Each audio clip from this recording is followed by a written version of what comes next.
Bonjour à tous et bienvenue dans cette nouvelle vidéo. On se retrouve aujourd'hui devant ce chalet qui est un chalet abandonné. Dans cette vidéo, je vais vous expliquer comment j'ai pu avoir l'autorisation de rénover ce chalet et de l'occuper. Je vais également vous faire un tour du propriétaire, donc de la zone ici aux alentours et de l'intérieur du chalet pour voir le travail qui sera à accomplir et les objectifs que j'aimerais bien atteindre dans la rénovation de ce chalet. On commence tout de suite par l'extérieur du chalet. Seuls 15% des utilisateurs qui regardent cette vidéo sont abonnés. Alors abonne-toi pour soutenir mon travail.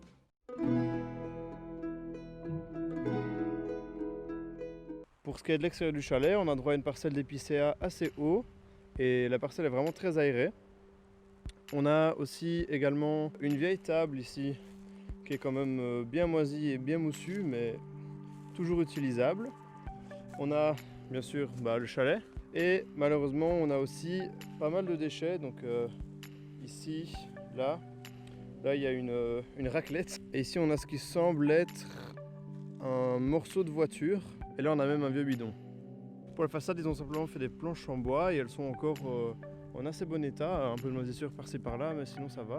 Le toit en tôle est lui aussi en assez bon état. Par contre au niveau des fenêtres, elles sont quand même assez sales. Il y en a aucune qui est cassée mais il y a quand même du boulot pour rattraper ça. La porte aussi est assez moisie. On va maintenant directement passer à l'intérieur.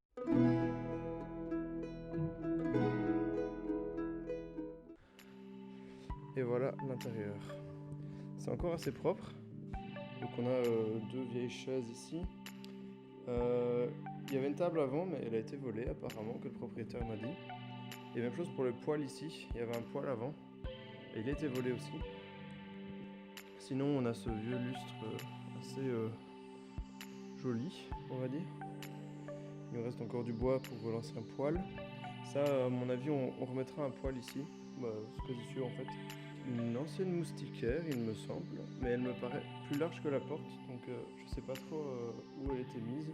Ici, on a une petite armoire avec au-dessus quelques bougies. Une petite truc donnez-nous notre pain quotidien. Et au niveau de l'intérieur, on a pas mal de trucs en vrai. Donc pas mal de tasses, de verres, assiettes, beaucoup. Puis tout un set de couverts et de quoi faire du lavage ici. Donc c'est même de la ficelle ici. Donc c'est vraiment pas mal. Il y a en fait une mezzanine là-haut avec une échelle ici pour monter en haut. On a un sommier, une personne et demie avec un matelas et une personne. Et là un vieux sommier cassé, je sais pas où il allait. Donc voilà.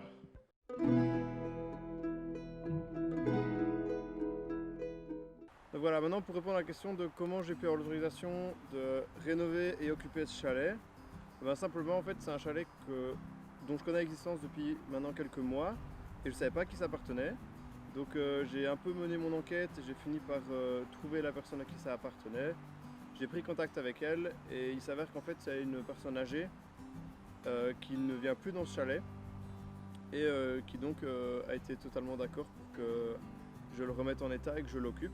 Donc comme je l'ai dit juste avant, le problème aussi qu'avec ce chalet c'est que à mon avis il y a plusieurs personnes qui savent qu'il est là et donc il y a déjà eu des vols, notamment le poêle et la table dans le chalet ont été volés. Ce chalet ne m'appartient pas, donc je ne suis pas en mesure de mettre un cadenas dessus. Ça veut dire qu'il restera ouvert en permanence. Si j'amène du bon matériel ici, il y a quand même des risques que je me le fasse voler moi aussi. Maintenant l'idée, et ce sera le sujet de prochains épisodes sur ce chalet, ça va être de le remettre en état. Au niveau des choses qu'il y aura à faire à l'intérieur, donc déjà il va falloir à mon avis donner un coup de lavage sur toute la façade, les fenêtres, la porte.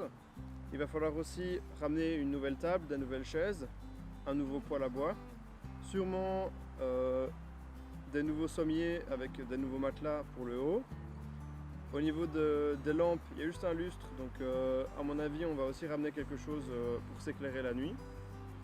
Et au niveau de l'extérieur, donc il va falloir se débarrasser de tous les déchets qui traînent à l'extérieur du chalet et également remettre en état la table ici à l'extérieur. Donc voilà, si cette vidéo t'a plu et que tu as envie de voir quand je rénove ce chalet, tu peux t'abonner directement. Si cette nouvelle aventure t'intéresse, n'hésite pas à me le dire dans les commentaires. Du coup, merci d'avoir regardé cette vidéo. On se retrouve très vite dans un nouvel épisode sur ce chalet ou sur un autre sujet. Et on se dit à la prochaine. Ciao!